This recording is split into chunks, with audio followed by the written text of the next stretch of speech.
that'll be great. Okay, so you want to start with a formal introduction, or how you want to do it? No, I just recorded right now.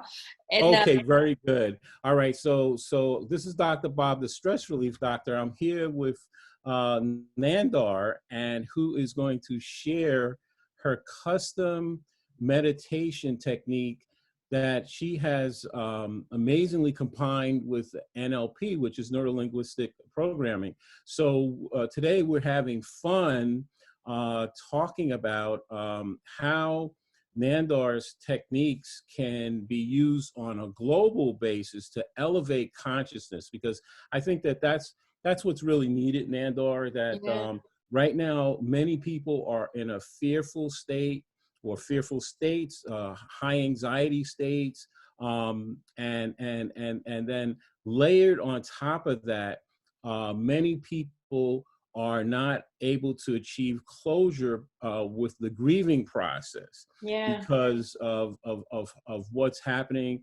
I know a case where someone wasn't able to have a funeral. In fact, she awakened. She told her, called her friend and said, "My husband is gone." And our yeah. friend thought the husband was traveling. She said, "Where did she go? Where did he go?" And she said, "No, I woke up this morning. He's dead in the bed." Oh, So she said, "I called 911, and they gave me a number, and it took 3 hours for the ambulance to come. And they said they were going to put him on a waiting list for cremation." So when I mhm. heard that story, I said, "Oh my gosh, she wouldn't even know if those would be his ashes." So, and then another friend who told me from the Jewish tradition, they have to bury the people right away. Mhm. And they were saying they were not able to have be at the funeral or have Shiva because everybody had to stay in place. And so the normal, grieving is hard normally, because the point of grieving is to recalibrate the nervous system. But when you can't grieve in the normal process, and the bereavement process hits you, you're numb, you're in Mhm. disbelief, just inconsolable. So that's where we are. So I believe what it is that you're doing and what I'm doing to be helpful to others is very important now, Yeah, because people are using the computer, using their phones. So with being at home, their attention could be directed into something that's going to really help them. It's really needed. it is. It is. So I want to explain about this meditation in your points of view of for the grieving process, right? And this meditation is about observing our body, observing our mind, observing our emotions, or observing our energy field. We can also say that. Oh, I So see. you can observe in many different forms. So, like yoga is the observing the body, right? And so saying the mantra or even counting the breath is observing the mind. And so a lot of people do not know how to observe their emotions.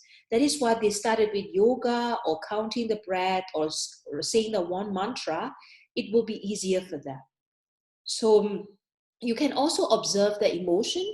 And so, of course, you need some other kind of training or learning from the meditation teacher, or then observing the energy field or the open awareness that you said, right? This is the types of meditation that we can learn through meditation. What happens is that when you are talking about certain events, so you're the stress relief doubter, so the people needed to digest all of those, what happened in their life, then they started talking about their emotions, about the feelings, and so on. That is more of the extended process of digesting these events and whatever happened in their life, right? And Okay. but when you are meditating, you're observing your own experience, but in the form of just observing your energy field. So actually, this observing your energy field or observing your, this emotions is actually even more um, effective than talking it out loud. So of course, there are also different types of people who they really needed to talk it out or even write it down the journal. It is really important to let it through this emotion in another or different form. Or some people do the exercise and so on. So, but meditation is above all else very, very, how do you call it, effective, because our body is the manifestation of our emotion and our thoughts. Our body is the manifestation of our emotion and our thoughts. I'm showing you the form of our body. As you can see it, we can just also touch it. But our emotions are very big like that. So we also call it aura or energy field. These are that big. When you just put your, hand on your wrist, this big, all these emotions are sitting around your body. So this mental body is when you stretch out your arms until to the tip of your fingers. This mental body is so wide like that, right? So when you are observing this open awareness to your body or to your emotion, this can all come into the alignment and to become a kindness of this observation effect have a effect of healing effect to our body and to our mind too. Because Okay. above all else, when we are observing our mind or our body or emotion, we can really be in touch with our soul or the wisdom that we do not yet know existed, right? And so to explain about the soul or this energy field, I wanted to explain it the quantum physics. The quantum physics said that everything, whatever that manifested in the physical form, the origin lies in the quantum field. Quantum field means the field of possibilities. There is nothing, and there is also zero-base field, right? In that zero-base field, when it is a very quick energy field happening all around the universe, and also like internet. Now you are in US, and I'm in right now in Switzerland, but we can connect each other like we are sitting against each other because we found out the technique to really connect this energy field with this technology. But there are many other possibilities out there in that quantum field or zero-base field, right? Then after this zero-base field very quickly spin it through, we receive the form of feelings or the vibration. That is mostly we feel the sensation in your body, or if you feel your feet on the ground right now, you will feel the sensation tinkling on the tip of your toes. These are the also quantum field adjusted with us. Then after this tinkling feeling, it comes to your emotion. You can feel a little bit in the surrounded by your chest, or sometimes you feel congested in your feeling, right? Because a lot of people try to press it down their emotion. Then after that emotion, then we receive in the form of thoughts, right? We receive thoughts like, positive or negative or whatever thoughts or idea we can receive it. Then after that, we can manifest it in the physical form, like the body or the outside objects. So that is the quantum field level of manifestation. Everything comes from nothing, then it's become sensation, then afterwards it's become the emotions, then afterwards it's become a thought form, and then manifestation. So the meditation is about observing those sensations and observing those emotions and observing that thoughts and observing the body. With that, we can really clear it out, our feeling, thoughts, and emotion, and we can become really calm. And we also produce the good thing out of that calmness. So, Nandar, while you were talking, what I was specifically thinking about was the chaotic attractor, how this broadcast that we're doing right now, that this is our third attempt to get together, Yeah. and I think it's third or fourth. And so for people that don't know what a chaotic attractor is, because it's not something that you would normally study in school unless you're into consciousness or physics or something like that, or meditation. that if you think of a kitchen sink and it has a drain in the middle, and Mhm. so the drain would be the chaotic attractor. So if you take a marble and no matter how hard you throw it and it's just going around and around and around and around and around in the sink, Mhm. eventually it's guaranteed that as the velocity slows, the speed slows down, it's going to end up in that drain. And so I was thinking of uh, whenever I have had difficulty, or we've had difficulty connecting with someone for a podcast or some other Mhm. type of thing where, meeting for lunch, etc. And it's almost like if you were running track, instead of just being able to run around the track, you have to run hurdles or you have to do the high jump. So I liken it to when I'm trying to connect with someone 3 or 4 times, and then I finally do. It's like pole vaulting, where you have to take the pole and you really have to go up high. And so my experience, Nandar, is that when I connect like we are today, the results are magnificent because it's as if it's been coalescing. Mhm. You know how often people will be working on something and then they'll just stop and they often feel like they're stuck.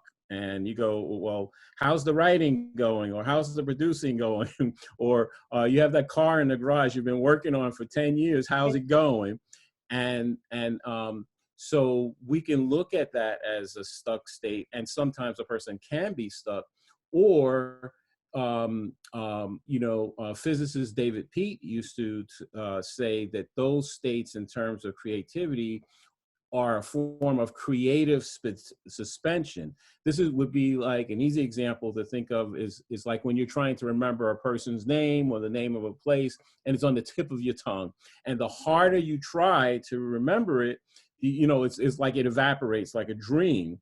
And Mhm. so often what's required is for us to be able to relax, and we're doing something totally different, washing the dishes, taking a shower, mowing the lawn, and then bingo, it pops up like toast and says, oh, that's the person's name. Or wait, or that was the answer on the test. Right? Because Yeah. students, they have that all the time. They go into the test and they're nervous and high anxiety. As soon as the test is over, they walk out the door and they go bonk. The answer comes to them. And so with that said, Nandar, I want to focus the conversation back to what we started this off with, talking about the grief. Explain to the viewers how they can use what it is that you do and know to unwind, deconstruct, and dissipate, and, and what I call recover from the grief, and then heal, because this is very serious. This is worldwide now. It's Mhm. not one country, not one city, Mhm. and it is very, very deep. And many of the things that people used to use don't work anymore and don't apply, because Mhm. the normal rituals that people would use in a bereavement situation are out the window for the most part. And so talk about that. What can a person do in the family context, or um, the reality is many people are alone right now. They can't Yeah. even be with their family. Yeah. Grandma is in the hospital and or the nursing home, and they can't go there. So talk Yeah. about that.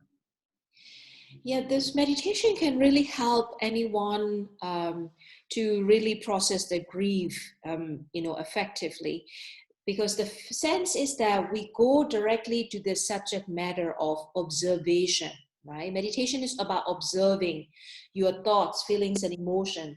So when you are observing your own breathe in and breathe out, so that is mostly the beginning of this meditation, so that you can really heighten up your concentration level. So, in other words, this meditation is about healing your mind with your own mind. I So, see. when you are observing your feelings and thoughts without thinking that, okay, I should not feel this way. When you are grieving, a lot of people would like to get away from it, or they don't want to feel the pains. Instead of, trying to reject that process or reject the emotion, you should really be with that, or even breathing into that feelings and breathing out and let it go. It's a kind of like, you hug yourself, with your own energy, in other words. So by doing so, with breathing in into the feelings and breathing out, you can also cry, you can also shout if you need it, right? By observing into that feelings and emotion, we will have a so very powerful effect of healing. So meditation is about also self-help technique. So you do not need any equipment, to observe yourself, right? But the fact is that sometimes the people are very much dependent on the outside world, like watching television, talking with people, working a lot. And so right now is also when they are taking out a lot of stuff out of their life, they feel very fragile. They do not know where to turn to. That is why they turn on the Netflix and watch one television after another, or maybe they be drinking a lot of alcohol to numb their pain, right? But Right. this process actually prolong their grieving process, or they are running away from the grief. So that is why for the people who are ready to heal that grief process, and also it is a shock, it is a big shock for all the people. And so to heal from that big shock and to heal from that big pain, we need to observe those feelings and emotion. Because a lot of people do not even realize what happened with them. So when we do not heal that shock, it's interestingly enough, it can really manifest in our body, in different part of our body. We can manifest that in the form of diseases too. Right. So a lot of people say that, this cancer is a form of manifestation of shock, or manifestation of any grief feeling that is have in our body. So we really needed to heal those shock and to heal those grief process, so that we do not have this consequence of other different forms of diseases too. So in I other just want words, to, it's important Nandar, to observe. I want to point something out Yeah, to, sure. to the viewers. Uh, what you're talking about and what it is that I do also is an opposite paradigm than the normal Western paradigm, which is no pain, no gain, which Yeah. is which is uh, basically just deals with symptomology. So it deals with the symptoms. People taking medication, and people are running away from their pain, their hurt. So what you said and what the techniques that I use do is to the average person counterintuitive. You go, what do you mean go into my pain? Yeah. Because we're doing everything to run away from the pain, to run away from the hurt. But actually, in your meditation and in open focus and in the other techniques that I use, you actually dive, you do a deep dive right Mhm. into the heart of Yeah. the issue. As you said, if it, in this case, we're talking about grief. And so, assuming that a person has a normal nervous system, and not everyone does, Mhm. um, but if they have a normal nervous system, the nervous system, when is intelligent, our body is intelligent. And so, epigenetics shows that if you give the body what it needs, if you give the mind what it needs, and often a huge part of it is we're holding tension in the body that we're Mhm. not aware of. That's why it's an epidemic of insomnia, sleep deprivation issues, and even when people are sleeping, they are not getting to the deep stages of sleep, Mhm. restorative sleep, stage 4 and stage 5. Often, many of us are guilty of this. Is we're on our phones, late into the night. We have the TV on, and that blue wavelength light interrupts the circadian rhythm. Mhm. And so that especially affects men even more than women. In fact, in some recent studies I looked at, it showed that uh, men it takes an hour longer if they're on their phone to go to sleep than women.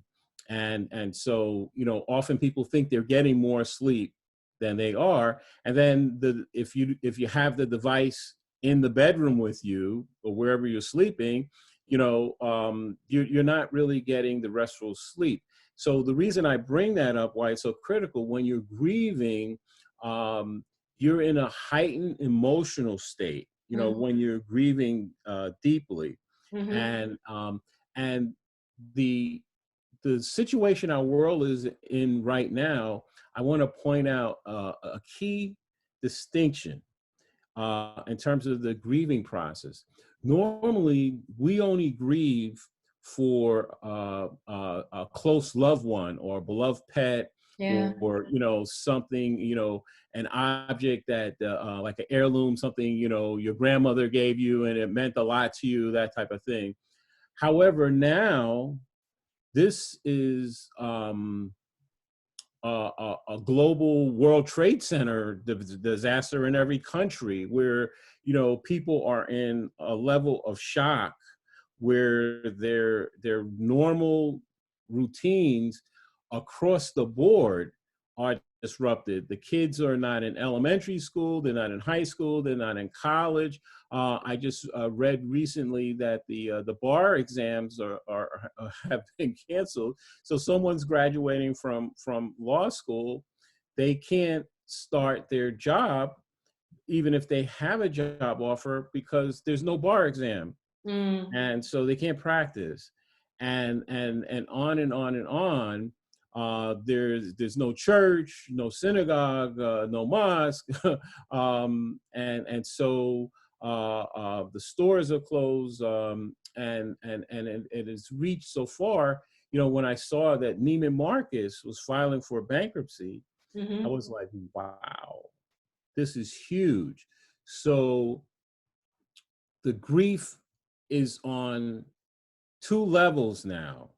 So the grieving for the individual family loss or beloved pet, but people are grieving for our world and for humanity. This is like with the climate change, where I hear many young people say, "Oh my gosh, do we have a future? What's the future of the human race? Yeah. This can't be the life that we were meant to live." Yeah. So talk about um, how you mentioned the quantum aspect. Talk about how um, the type of meditation that you teach can expand the global awareness of how we're connected to one another on an energy field basis. Many people don't seem to understand that. A simple way that I could describe it would be, before we had caller ID, sometimes the phone would ring and we say, "Oh, that's my sister or my cousin." One person's in New York, the other person's LA. And I would always ask, "Well, how did you know who was calling on the phone?" And they said, "Oh, I just had a feeling, my intuition." Mm-hmm. And so I believe that meditation can help expand these other senses. Normally people think that we only have five senses, Mm-hmm. but we have many more senses, just in intuition, Mm-hmm. and how we get insights, like a flash of insight. Yeah. And so talk about and explain how that looks good what you're drinking. Thank you. This is apple chocolate. A lot of people think that is a beer. I thought it was beer. I said, "Oh my gosh, he's No, I'm drinking, not. a nice light beer." But it's a apple cider. Okay, excellent. So you have a dress up with a different level of grief, and so it is a personal grief and also the global grief, right? Yes.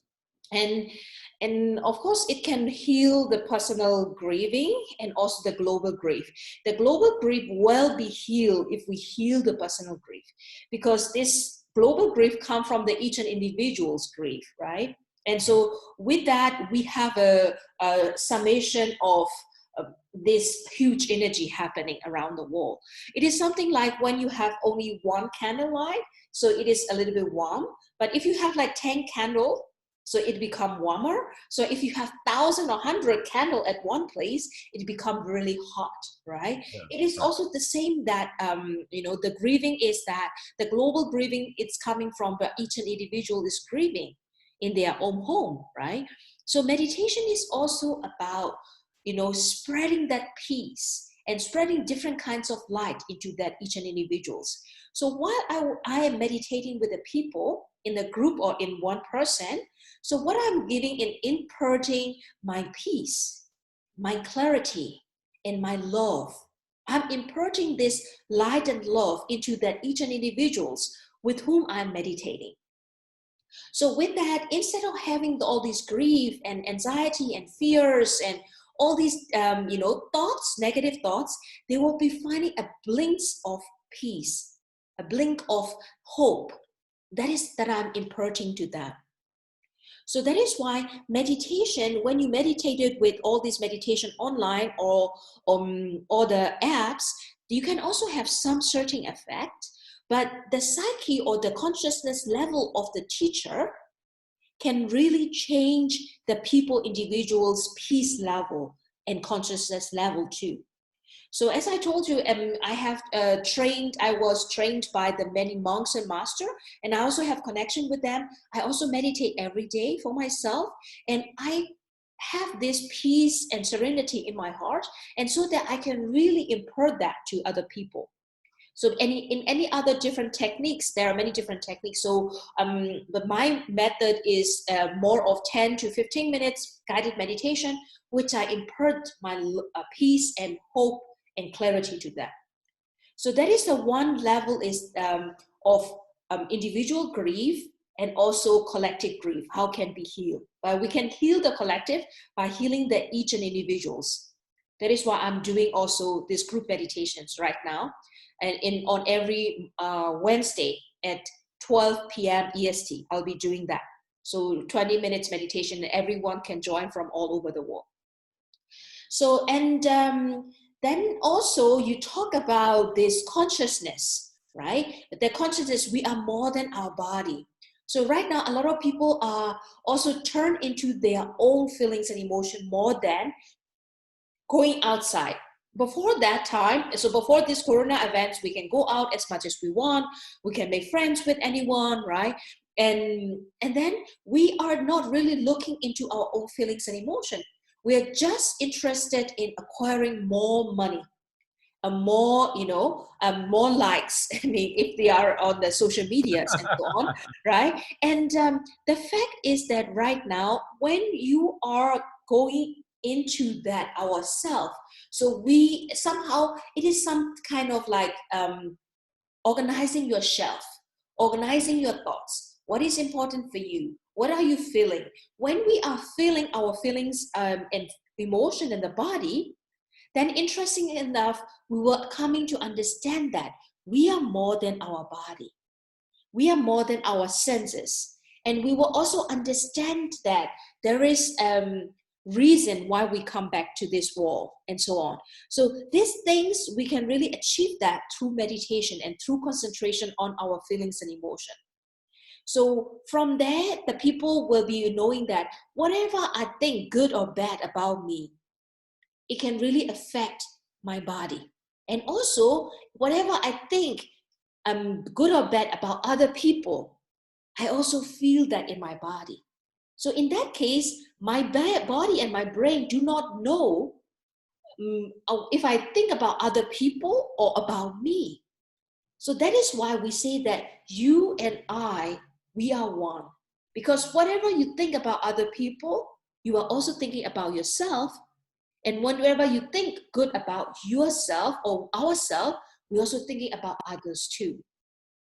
So then we will be coming to understand this whole universal energy, the whole universal wisdom, by harnessing the power of our thoughts and the power of our feelings and emotion. That is why meditation is the basic of our social change too. Because the social change or the global change can also coming from the each and individual changes. So the each and individual can change their life by changing their feelings and emotions and their attitudes. That is why this meditation is a very good tool for our global change. Wonderful. So tell me, here's a question that I have for you, that something I've been thinking about a long time. In the research that was done at Johns Hopkins University with the monks, with the Dalai Lama, it was found that the monks that had meditated for 20 or more years, that they were able to meditate at the highest levels, be able to volitionally generate gamma brain waves of loving compassion, sustain. And so, um, although I don't meditate, I do many other things that are similar to meditation. And so my question is this, um, since you mentioned that you've been doing this for 27 years, and everybody's familiar with this thing of the tipping point where you um, become an expert or whatever you want to call it, was there a point when you noticed that you have been meditating long enough, even doing the same thing, that there was a shift where um, you gain a level of what I call unconscious competence? It's Mhm. almost like a person who, when we learn how to drive, we were like, oh my gosh, I can't listen to the radio, I can't talk, don't talk to me, and then, after you get to a certain point, that you can do many things while driving, and still, like when I drive, I maintain an open focus awareness, so I have 360-degree awareness. And many times, when a car or other vehicle has been in my blind spot, I actually can feel them. I mean, and people say, well, how could you feel it?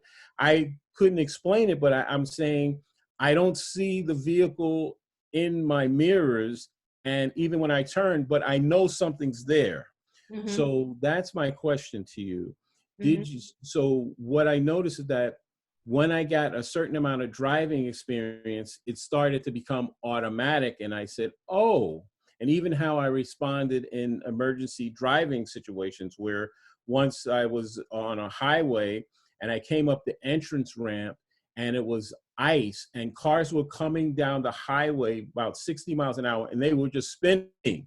And I'm coming to the on ramp and I'm like, um, I didn't panic, and because I knew what to do. And when you're on ice, you have to do the opposite of whatever you would normally do with the steering wheel, and you don't step on the brake because that's a disaster. And it was only after I made it through, and the time slowed down, so it changed.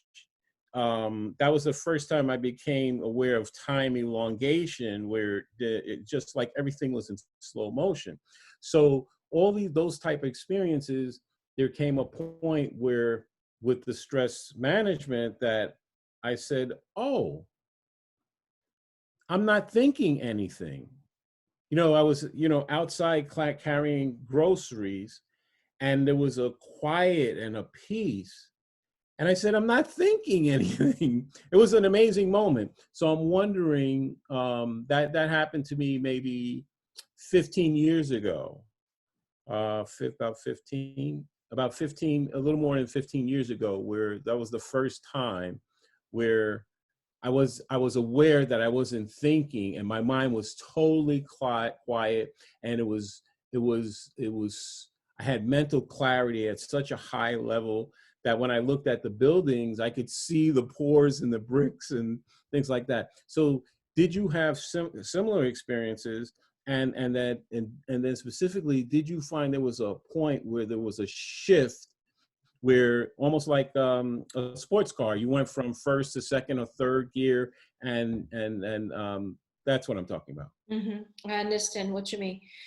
So there are many points that you address with the consciousness level, right? And also this meditation is, I will start it with talking about that you are not thinking anymore and so on. So a lot of people also think that when you meditate, we should not think anymore, right? It should be blank and you are in communication with everything around you, and you feel total peace and total higher consciousness and loving compassion. But there's things even also achieved with that monks when he is meditating, but it does not decide if he will be also loving, and if he will be also keep on maintaining the loving kindness without the meditation. It is what decide us. So what I wanted to say is that it is not about meditation is not about achieving one goal and stay there. It is about practicing our perception and also practicing how to live with our minds and thought in the midst of all those thoughts and chaotic thoughts. It is also not about meditation, it's about building up a beautiful, palace of gold. And we will be having those palettes of gold all the time in our brain, and we will see that everywhere we are looking at. It is not that. Meditation is about living with all these good and bads, good and bads, good and bads, and we can still keep this equanimity. And knowing that everything, whatever happened to us, the good things will go away and the bad things will also go away. So it is again about building up our wisdom and dealing with our own thoughts rather than keeping in the peace and love and tranquility for a certain moment of time. Because even this peace and love and tranquility will go away again. So that monk who is in that laboratory and achieving to the highest level of, gamma brainwave, I can help them people achieve it in the group meditation too, after 10 minutes. Maybe if they would like to, have to maintain, how do you call it? When they would like to measure it, they can try it out. Because the fact is, they have started meditating maybe one time or the first time in their life, but they are in that brainwave. They can achieve it too. I mostly let them, the people, achieve a theta brainwave in the first time meditation with me. Right. But it is not about it is not my goal either, to build them to be in that emotions. I myself, I feel most of the time good, but there are also times that I feel sad, right? That I also feel, angry, or that I also feel other kinds of anxiety. I mean, it's come and go, right? But I know how to deal with those emotions. So that is why all this escalation of happiness do not bother me that much, nor this sometime depression that like everybody have does not really affect my brain too. So meditation is, as I told you, there are a lot of people teaching is about concentration and keep a certain position for some time. And that is why a lot of people get frustrated. And they think that, oh, I can only be happy and concentrate in the peaceful moment when I'm meditating. After meditating, I do not feel that anymore. And so I must be something wrong. But the fact is, our mind itself, it's not our friend.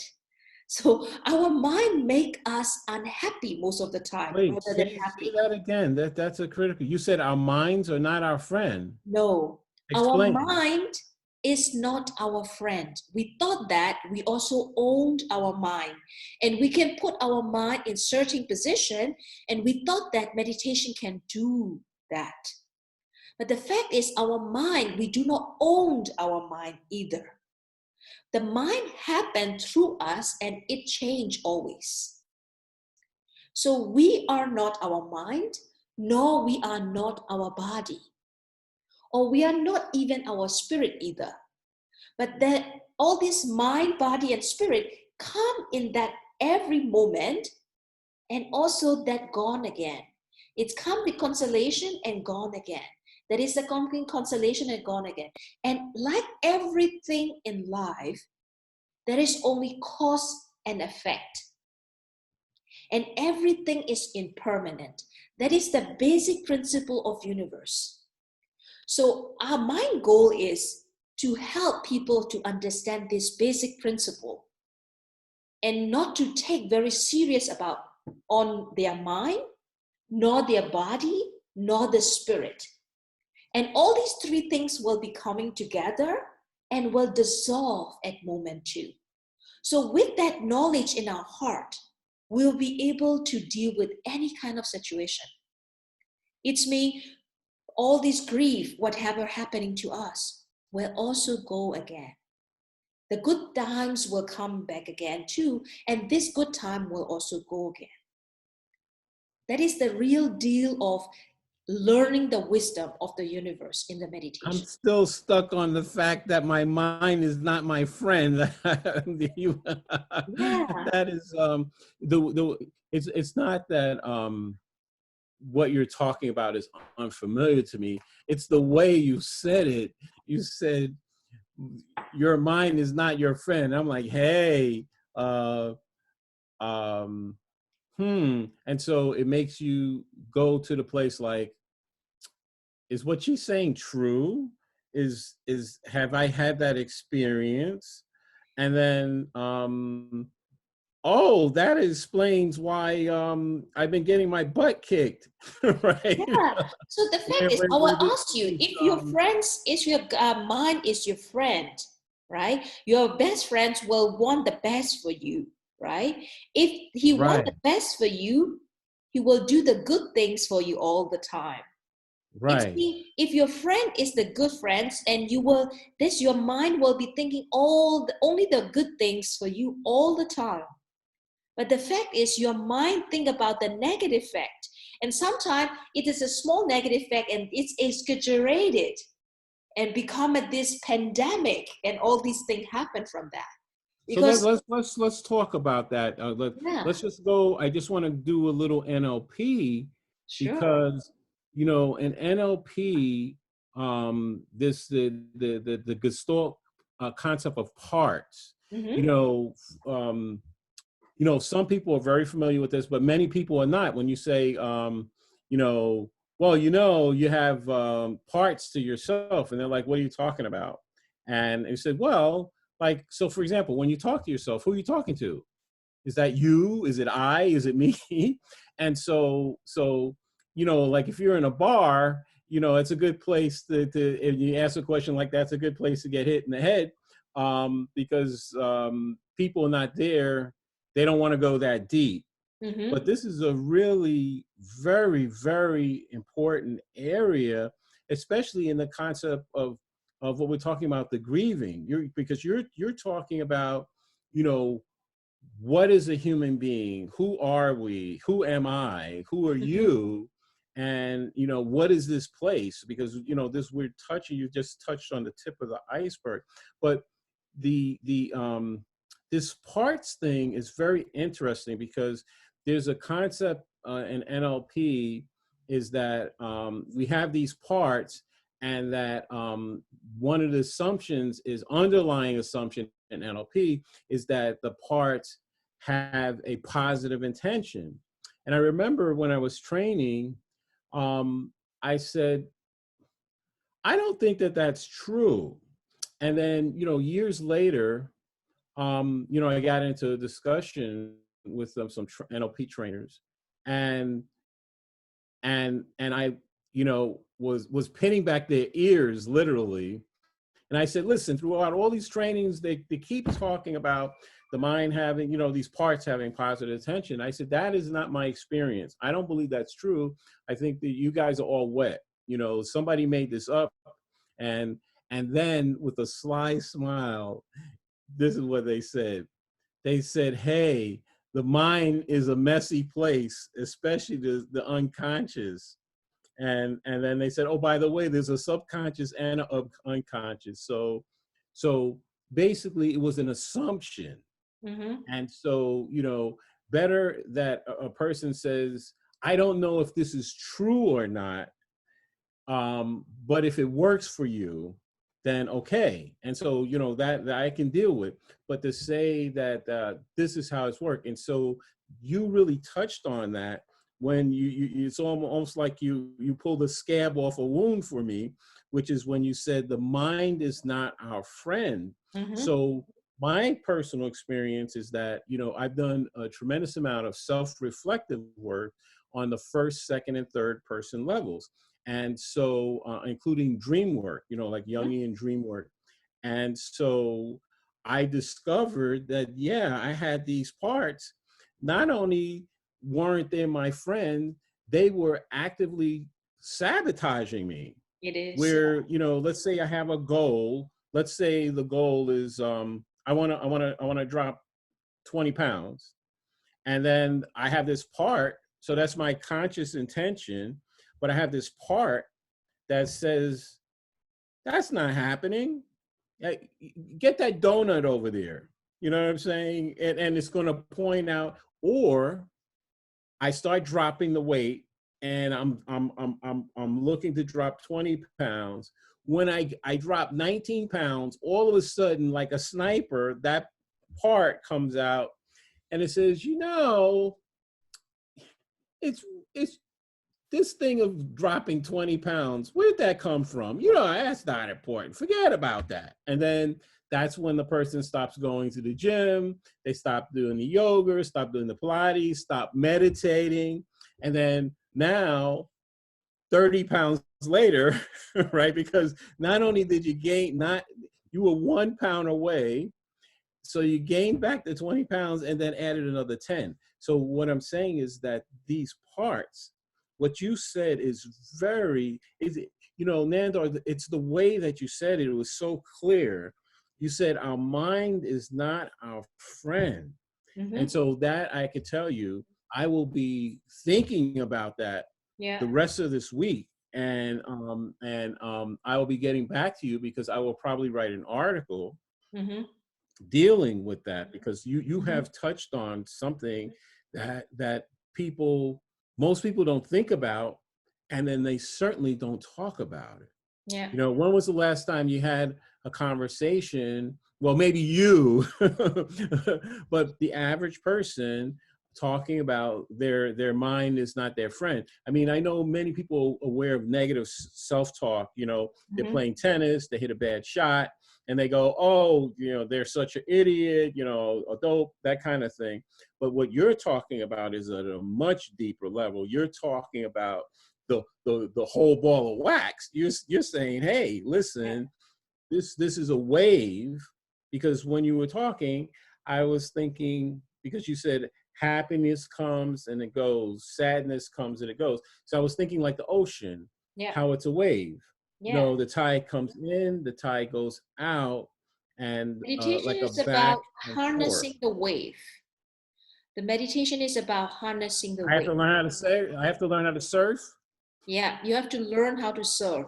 So that is also our mind is not our friend. It is a kind of like very savage and kind of force that is happening in us. So meditation is also about that, to become the master of this your own mind, to become this rebellious self that is trying to control in us.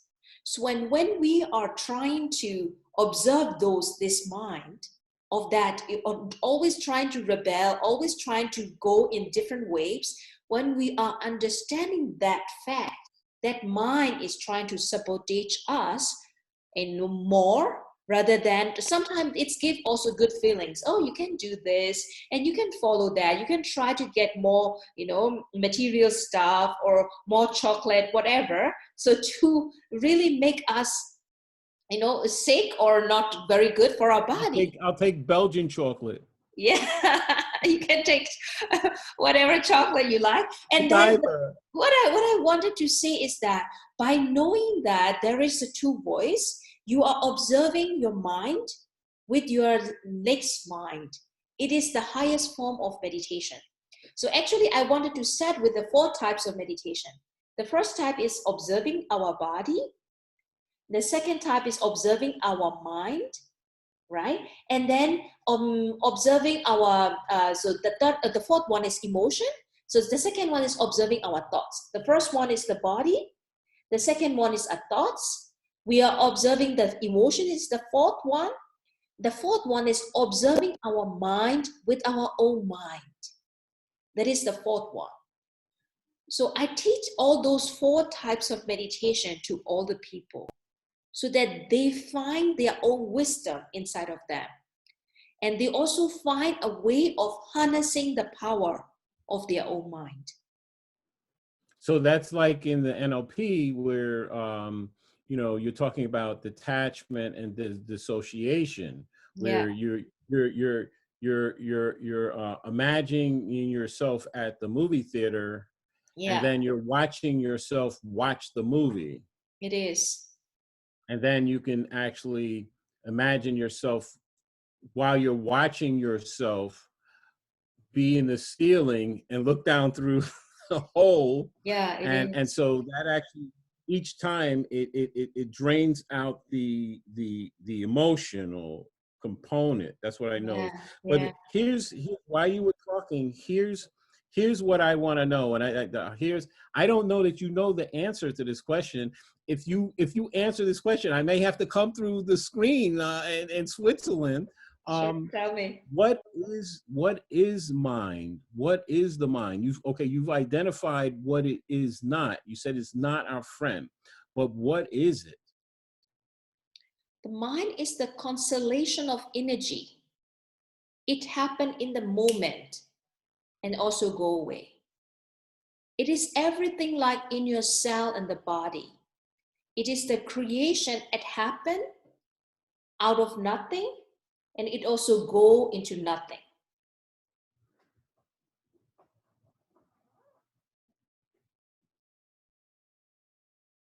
That Because doesn't work for me. I understand what you're saying, but I'm thinking of a person watching this and trying to understand what that means in terms of so I consciousness. will say it and I'll Related to explain it in a consciousness. different way.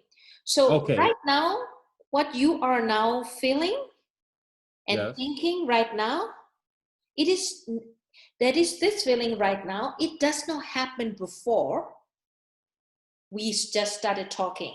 Right now, you are in the modus of very much interested in the fact and to figure it out what is mine, right? Right. And that state itself is a mind. And that state will be gone after we hang up this call. So that moment Right. of constellation of thoughts happen because of our conversation and because of this emotion. Two causes happen because of my talking, because of your hearing, right? These two things happen at that moment, and you have this knowing or the understanding of thoughts. Understanding thoughts happen. But at that moment of hearing thoughts and understanding thoughts, it also go in that moment also. So every word I say new words, you have received that hearing thoughts and also knowing thoughts and also thinking thoughts. It happens spontaneously at one point. Then at that moment, it's also gone again. So that is why I say there is no thoughts. That thoughts, what you are having right now, it doesn't happen before I talk. And it's also gone after I finish my talking. It is also the same with our grief and with any feelings and emotion. When we think about COVID-19, we have received that kind of pictures in our brain and we associate it with all the people that affected by it. At that time, all these grief thoughts happen, grief feelings, emotion happen. After we let go of them and we just concentrate on something different, and that thought's also gone again. That's why our thoughts is the constellation of the events happen at one moment right now, and also it will also gone again. It is also only carry the principle of impermanent. Okay, so that I have, but I still come back to what is mind I'm thinking of. And I, again, as I said, that's an issue that, you know, throughout the since ancient times, many philosophers and religious people and et cetera have been trying to answer. So what I'm looking for is something, you know, something simple like E equals MC squared, Yeah. Nandar, which is that when people go, they go, oh, I get it. So I don't have an answer for what mine is. I have speculations about what it might be, but I know you're coming from a Buddhist tradition, so there's a rich history of focusing on mind, you Mhm. know, much more than an average person would be focused on. I'm sure you have a strong, you know, under grasp of what it is. But what I'm saying is trying to, you know, not all things can be easily put into words, into Mhm. language. Yeah. And so I know, you know, everyone knows that they have a mind, or at least that's what we're calling it.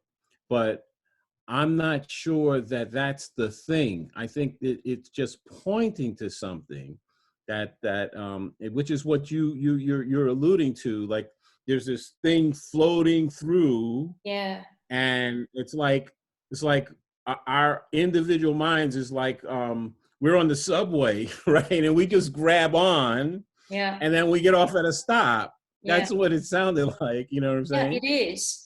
Because the thing is the consequence of everything has a consequence, sequence of events and sequence of body too. So we all know that our body right now, it is not similar to that 1 years ago or 10 years ago. So it won't be also the same as the next year or maybe 10 years forwards, right? And it is because our Right. cells are dying at every moment. And also the new cells are also coming up, right? And that is why there is no such thing as that is mind body, right? Because of course now you are touch, you can touch it and you think that, okay, I'm not dying, but we have already tested it out. Our cell, it is happening in our veins. I mean every part of the thing is dying and renewing and every nanosecond. So one nanosecond is the 1% of 1,000, one of the 1,000. So it's mean that Right. very quick. In that every moment, our cell, every cell is dying and all the cells are also renewing. It's mean there is no such thing as my body because in every nanosecond we have new body, right? I cannot even pick it up. It is also the same as our thoughts too. Whatever you are hearing right now, it is gone already. In the moment after you heard it, it is gone already. And the thing that I will be saying in that a few moments later, it is not yet coming, right? But in the moment, because you still have your ear and you also have this basic of learning or understanding English, so we have the basic of knowing and understanding with that sequence of cause and with this effect of talking, this cause and effect come together. And with that cause and effect, you also understand that what is right now that you are hearing. In that moment, your thoughts of understanding happen. The philosophy happen. But after that, that thought is also gone, like our cell is died already, the moment ago. And the whole universe is happening in that form in every nanosecond. Wow. So that is really deep. So before we wind down, Nandor, and I ask you to actually do a meditation that will help people with their grief, I Sure. want to ask you this question.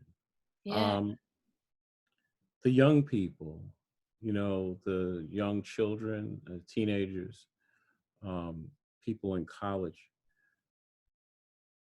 one of the really tough things that I see that's different from when I was a kid is this social media bullying. Uh-huh.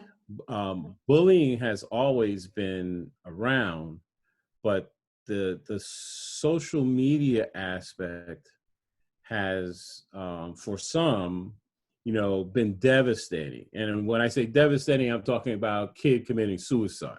So let me be really clear. Or they, pushed into a state of PTSD, or they're living in a constant high anxiety state. One of the uh, this is not social media, but this is actually bullying. One of the most horrible examples that I heard, found out about was a girls' a volleyball or soccer team. I don't remember which. And after the game, the players take showers. So the girls, she's in high school, and she took a shower and she went to use the bathroom. So her teammates, as a prank, Mm-hmm. what they did was they busted in the door while she was on the toilet, Yeah. and they took a picture of her Oh. and they put it up on Facebook. Oh my God. So the next 2 days when she went to school, everyone that passed her was snickering, et cetera, because this was all over the internet. And then on the third day, she killed herself. Oh my God. So the reason I'm bringing this up now is because, if a person was hurting before from being bullied, whether it's through social media or in person, this pandemic has only heightened, the aspects of PTSD, depression, anxiety, burnout. So, so I was hoping that you could give parents some insight in terms of, what can adults do in terms of helping, their kids, their children, um, with this bullying. Can the children be taught meditation at the young ages? I know I have seen some studies where they taught kids to meditate, and the detention rate in the school went to zero. I think it was they were doing yoga for the most part. So what I would imagine would also work with meditation, anything that would actually, you know, get people to calm down. Mm-hmm. And so could you just address this, because to me, this is so serious, because this is our the youth are our future. And basically the bullying, whether it's on social media or in person, it is out of control. You talk to any kid, and it Mm-hmm. doesn't matter whether they're in private school or public school or homeschool. You go, have you been bullied? Yeah. Or are you the bully? Yeah. So the answer is they're either the bully. It's almost like no in between. Do you know someone that's been bullied? Yeah. And so talk about that for viewers. Yeah. So this bullying coming from also from home, of course, right? And the people do not receive enough love and attention from our parents. So when we do not have it, and we get bullied, or we bully other people in school. So the most important things we can do is we have to also teach our children to really understand about their own mind and body too. So when we are bullying, we can really trying to I mean, if somebody is bullied, actually there is the grief or the anger. It is saving in that child heart. He or she does not know how to release that out from their heart. at that time, they do some other kind of harm to other kids, right? It is also the same for the one who get bullied and also got all these affect us again of fears or grief from other person too. So that is why I also wanted to suggest to have this group meditation in the school too, to teach our children to release our Okay. anxiety, to release our sadness out of our heart, so that the people will not bully against each other, because we know that this is, sadness coming from us, not from other people, and we know how to release that out of our system. That is, I would want to leave that with that, because I also have the experience of young a guy, who got a suicide attempt for like 2 years ago. I meditated with him, and then after 8 weeks, he came out of the, from his room. And after 9 months, and he become a just normal kids, because he knows how to Oh, release those sadness from their heart. So meditation is a great tool to really help our next generation, and also right now the adult also, to release our fear, thoughts, and anxiety, and all kinds of sadness we have in our heart, so that we can really build our new future from this energy of hope, love, and also confidence. beautiful. So that is exactly, you hit the nail on the head. So please share with the viewers now a meditation that we can all take away in this moment that Sure. will uplift us, and that hopefully they will share with others Okay, sure. in future moments. Okay, I will do that like 5 minutes. So to be easy about it. So I want the people, whoever listening, feel your feet on your grounds. And then you will be feeling your left foot on the ground and right foot on the ground. And I wanted you is rub your hand left and right and make fire in the palm. And then right now, maybe a lot of people are having this tension in the middle of the chest. So give yourself a hug. So with your own energy, and close your eyes. And feel your heart, whatever it is feeling. Give yourself the energy, and right now breathe in into your chest. And breathe out. You can even breathe out through your mouth and let it go of any tension from your chest. Breathe in through your nose, into your chest, and breathe out through your mouth. Great job. Breathe in through your nose. Breathe out through your mouth. We'll be doing 10 sets. Breathe in through your nose. Breathe out through your mouth. 1. Breathe in through your nose. Breathe out through your mouth. Breathe in through your nose. Breathe out through your mouth. You can go in your own rhythm. Go.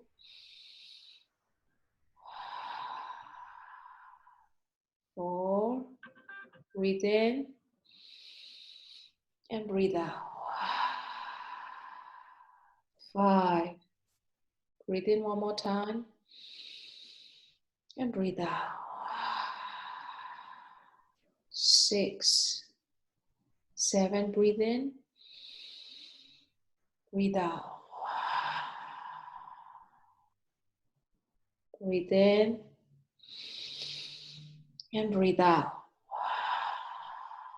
This is 8 time, and 9. Breathe in and breathe out. And the last time, breathe in into your chest and breathe out. Great job. Now feel your feet on your ground, on the ground. Wiggle your toes a bit. And feel your chest. And give yourself love and attention, whatever you need, whatever you feel right now. It is okay. And now feel that you spread it out the light throughout your body like a sun. Visualize it from the chest to the whole body. Give yourself love and attention. Now spread it to the whole room where you are now sitting, and then to the whole wall, to the universe and endless universe, with the intention, may all being in all universe be happy. I share my light and good deeds with all of you unconditionally. When you share your light and love unconditionally, everything will come back to you unconditionally too.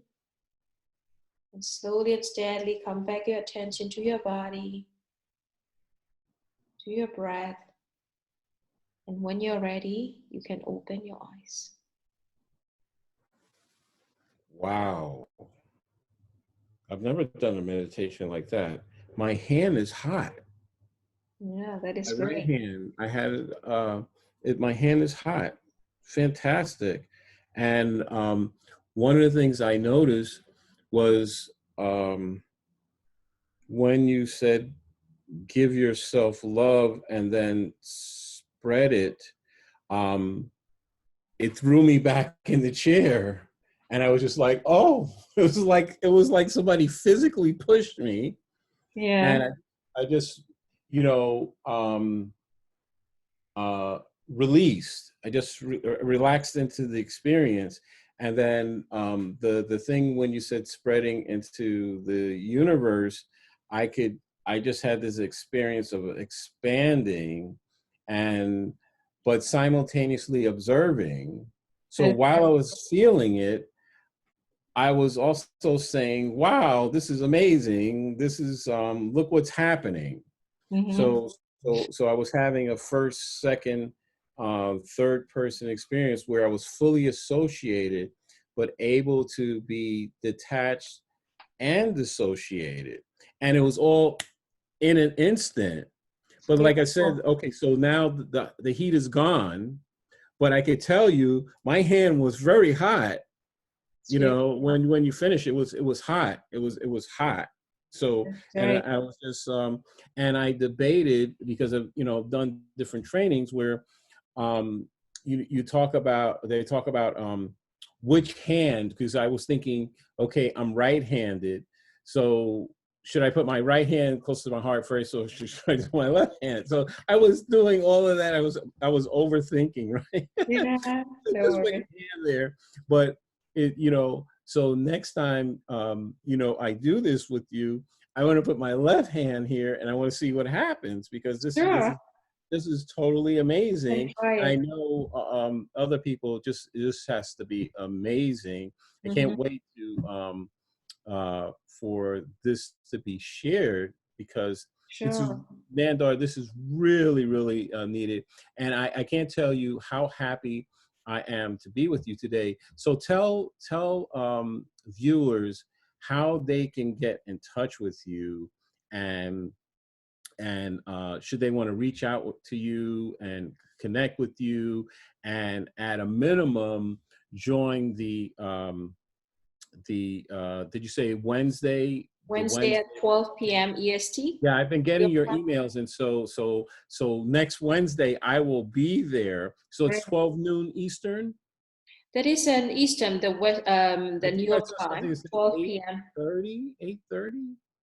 But I will double check. I will double check. Okay, it will be the New York time, 12 p.m. Okay. New York time. So so the people from the West and of the it is the 6 p.m. in Europe time where I am right now. Okay. So everybody can join us, and the people can follow me on the social media Facebook page and with Matari Meditation, or with my name Nanda Matari. And I also have my website of Matari with my last name, Matari, and meditation with S or without S, it's work.com.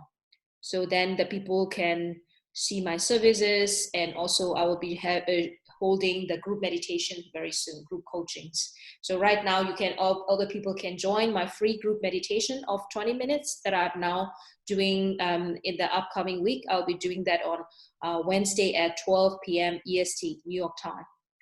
so the people can follow. Wonderful. And so this is Dr. Bob, the stress relief doctor. If you want to get in touch with me, or you have questions, you can email me at dr.bobstressrelief@yahoo.com. So that's dr.bob stressrelief@yahoo.com. Or you can simply go to the website, which is stressfreenow.info, and click on the contact page, and or the coaching page. And you can also get more information by going to my YouTube channel, which is just typing in Stress Free Now. So Nandar, I have to tell you, we have to make this a series, because I want to thank you. I had not planned for today's talk to be so much about grief, but it is definitely it's actually grief recovery. It is Mhm. it is sorely needed, and I'm looking forward to continuing this with you. And I want to thank you from the bottom of my heart, that you coming all the way from Zurich, Switzerland, to We are and I'm all in, online, so. and I'm actually not in New York. I'm in South Florida.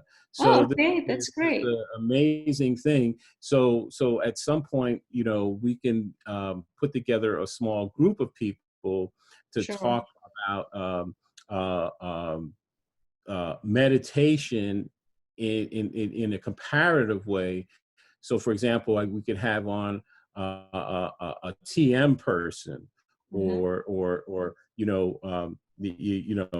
I'm showing my lack of expertise because I don't know all the names of the different forms Don't of worry. Buddhism, but I have friends that are expert, and so in terms of how ancient the traditions are. So it's very exciting because here, pretty much in the West, not so many people know about it at a very deep level, the level that you're talking about it, but we need to know. So because what you're talking about is healing.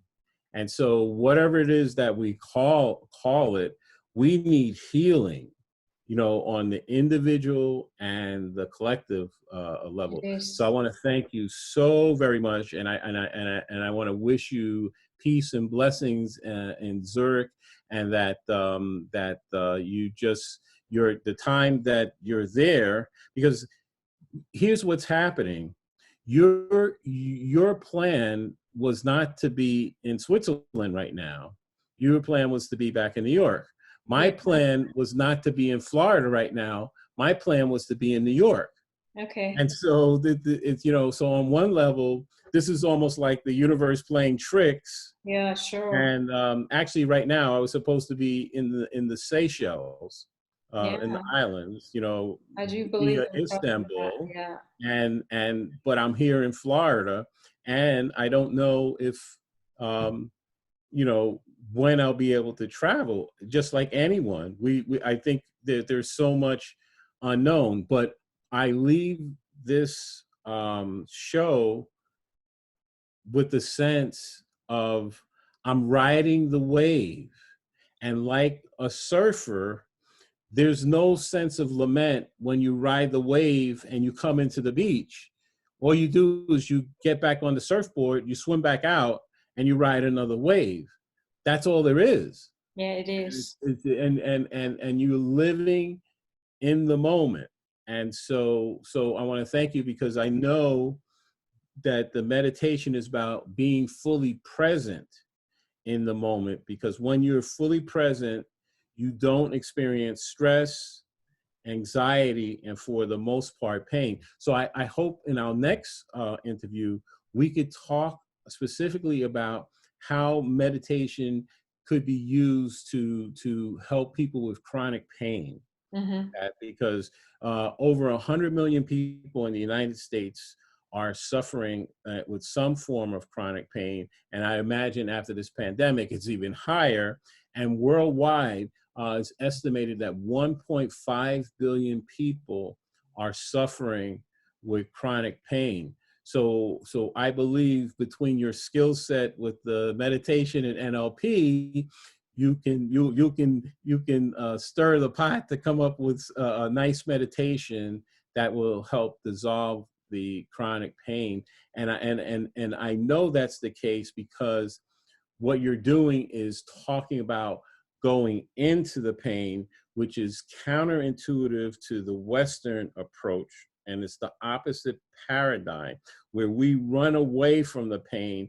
We try to take a pill to deaden the pain, which only eliminates the symptoms. What you're doing, what I'm doing, deals with causation, Mm-hmm. getting up underneath. It's like opening the hood to the car and saying, hey, there's no carburetor in here. There's no fuel. That's why it's not running. Oh, there's no gas in the tank. Right. Okay. But the pain is it's a totally different subject though, and so like everything diseases, we should know the cause of it. When you know the cause of the pain itself will heal. I mean, mostly the pain are the man-made, and we make it up, and the pain so unconsciously, of course. So we have to figure it out and go to the cause of when the pain started. And so when we know this emotional pain, when we heal the emotional pains and the events around it, and when our attitude change, and then the pain's healed. Well, audience, we're going to take a timeout pause. And so until next time, this is Dr. Bob for Christine Wright, Okay. wishing you peace and blessings. Until next time, be Until next safe time. So we'll be and be just well. stopping here.